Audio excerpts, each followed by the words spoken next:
So basically, I started to have weird things happen where, with my dystonia, I felt this kind of imbalance in my face, which there is always an imbalance, but the main thing I felt was that my right side was really bulky, like just my jaw, it felt bulky on the right side where the left side it didn't, and I had never felt this before. I mean, I could feel it affecting me in different ways, like for example, I would just be sitting in my chair normally and I would have a spasm in my jaw and I would bite my tongue by accident. When I went to sleep, I noticed I started biting my tongue a lot more, and I was like, oh, maybe I should start wearing a guard. So I started wearing a guard, but that didn't help, and it felt like the more I practiced and the more I tried to get the tension on my face, I was like, I don't know what more I can do to get this tension on my face, because I feel like the dystonia symptoms fight you so much, it takes so much physical effort. I started to see a change in my jaw, and that scared me. So I went to neurodentistry, and I also went to acupuncturist at the same time and was doing TENS unit work on my face. I was also and he's testing the strength of my bite and my jaw, and he could tell right away that my jaw alignment was off. And he said, well, I don't know what it's from, but it's probably from your plane. And he said, because it seems like there's a lot of buildup back here. So when I went to my acupuncturist, I asked her, I said, well, is there something I can do?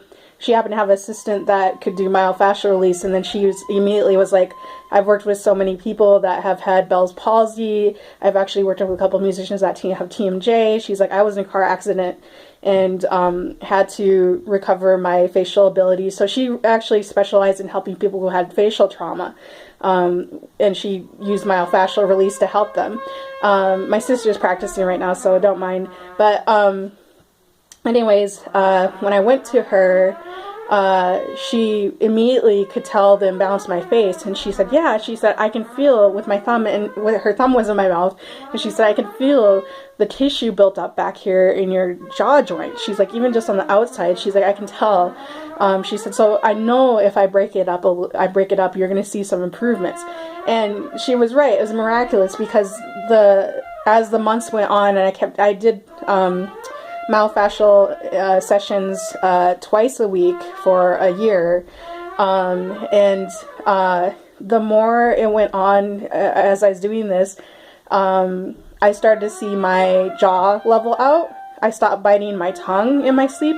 I felt all of a sudden all these problems that I had started having were going away. I started to think like, wow, I really could have gotten like TMJ or something if I didn't find a way to correct this imbalance. And I know that the imbalance wasn't because of bad habits. It was because of my dystonia, because I wasn't aware of, there are certain muscles that are working harder than the others, because there are certain muscles that are having misfired signals, and the other muscles are compensating for the lack of control in those areas. I wasn't thinking of it that way.